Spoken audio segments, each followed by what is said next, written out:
ka waran hal sawir oo aad gasho haddii uu noloshaada oo dhan u galaafto. Ka waran adigoo daayar ah, dunida wax walba aad uga baahneedna aad haysato, haddii ay ahaan lahayd hanti, guri, gaari, balaas gabar, adigoo intaas oo dhan oo ay noloshu iskugu kaa fadhiso, haddii hal sawir oo aad gashay uu noloshaada oo dhan u galaafto. Sheekadan waxa ay ka dhacday dalka Indonesia, gaar ahaan goob dalxiis oo dunida caanka ah oo lagu magacaabo Bali. Wiilkan aad u jeedaan waxa uu haystay wax walba oo uu nin dhalinyaro ah maanta ku fikiro. Sidoo kale gabadha la sawiran waa saaxiibtiis, waxa lagu magacaabaa Eva Mishalova. Eva waa gabar model ah oo caanka ah dalka Ukraine. Sidoo kale waxa ay aad u isticmaashaa baraha bulshada, gaar ahaan barta Instagram-ka, waxaana ku xiran dad gaaraya 200,000 iyo in ka badan. Haddaba aan idiin bilaabo qisada, laakiin inta aan qisada bilaabin waxaan idinka codsanayaa si aan sheekooyinkan iyo sheekooyin la mid ah iskugu soo badiyo in aad channelka subscribe dhahdaan si aad anigana ii dhiirigelisaan, idinkana aan idinkugu soo gudbiyo sheekooyin aad u xiiso badan. Haddaba aan idiin bilaabo sheekadan cajiibka ah. Gabadhan iyo wiilkan aad u jeedaan waa lamaane isjecel. Gabadhan wax walba oo nolosheeda ku saabsan waxa ay ku soo bandhigtaa barteeda Instagram-ka ee ku leedahay, oo ay ku xiran yihiin dad gaaraya 200,000 oo qof. Mar walba meesha ay joogto, waxa ay qabanayso, halka ay marayso, xaaladeeda oo dhan waxa ay mar walba ku soo bandhigtaa baraha bulshada. Mar walba booliska iyo khubarada dhanka amniga ee dalka Ukraine waxa ay gabadhan uga digi jireen in ay soo bandhigto nolosheeda gaarka ah, weliba saacad walba meesha ay ku sugan tahay iyo waxa ay qabanayso. Laakiin gabadhan way ka madax adeegtay, ayaduna ma ogeyn in ay dhibaato ka soo gaari doonto arrintaas. Dadka inta badan waxay sheegaan gabadhani inay aad u madax adkeed, dhalinyaronimona ay qaaday. Sidoo kale wiilka la sawiran waxaa lagu magacaabaa Igor Kamarov.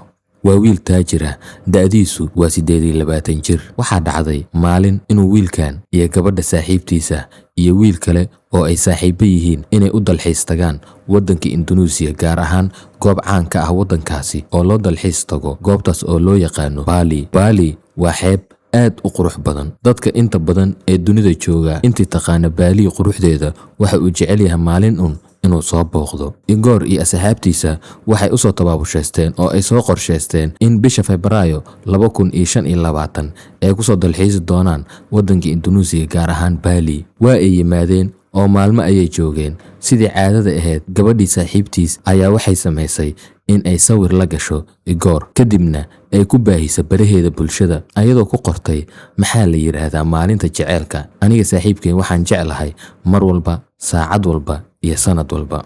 Sidoo kale gabadhan waxa ay caadaysatay in ay raaciso goobta ay joogaan. Waxa ka soo wareegtay wax ka yar 24 saac, waxaana dhacay wax cajiib ah. Igor iyo asxaabtiisa oo iskaga dalxiisaya Bali dhexdeeda watana baaskiilo ayaa waxaa hal mar gadaashooda ka soo muuqday 2 gaari oo madmadow iyo mootooyin. Saaxiibadiis qaar waxa ay sheegeen inay fakadeen, laakiin markii ay cabaar sii ordayeen waxaa la waayay ninkii Igor ahaa. Booliska ayay wargeliyeen inay waayeen saaxiibkood Igor.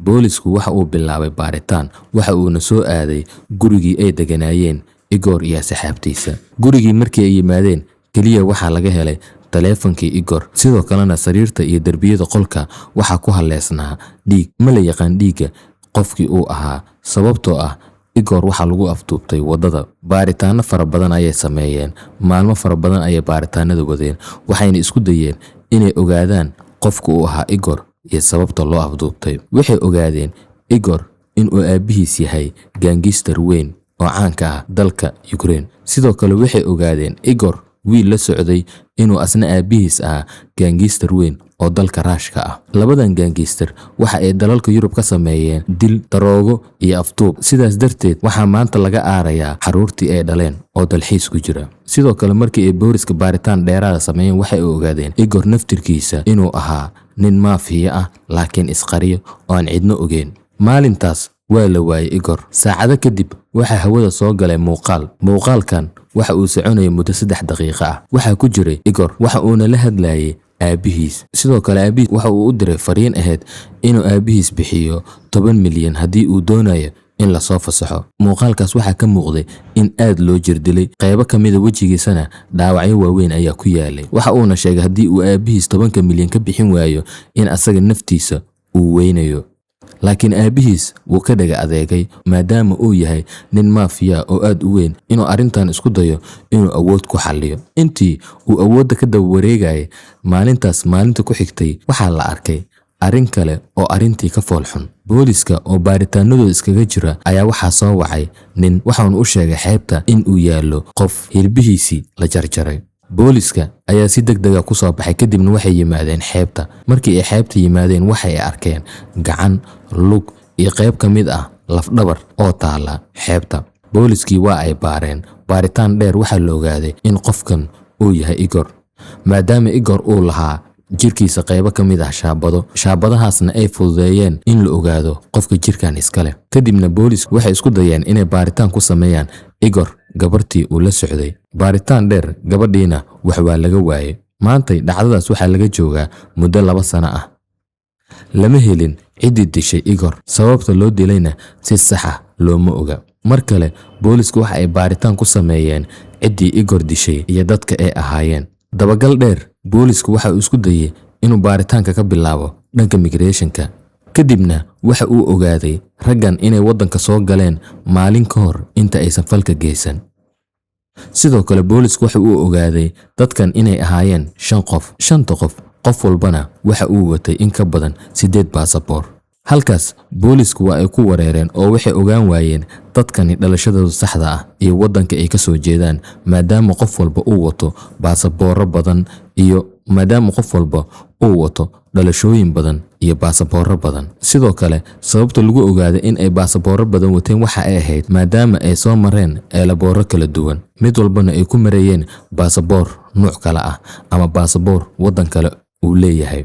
Arrintan markii ay dhacday dowladda Ukraine iyo dhammaan dowladaha kale ayaa dadkooda ama shacabkooda uga digay in ay mar walba noloshooda real life-ka ah ama noloshooda dhabta ah iyo wax ay qabtaan ay ku soo bandhigaan barta social media ay ku leeyihiin. Fadlan adiga i daawanayo waa macquul inaad dhacdadan oo kale kugu dhici karto. Waxa iska jira cadow aadan ogeyn inuu ku daba taagan yahay. Marka waxaan kugula talin lahaa mar walba inay noloshaadu bareefad ku ahaato. Haddii aad halkaan nala soo gaartay waxaan kaa codsanayaa inaad subscribe noo saarto.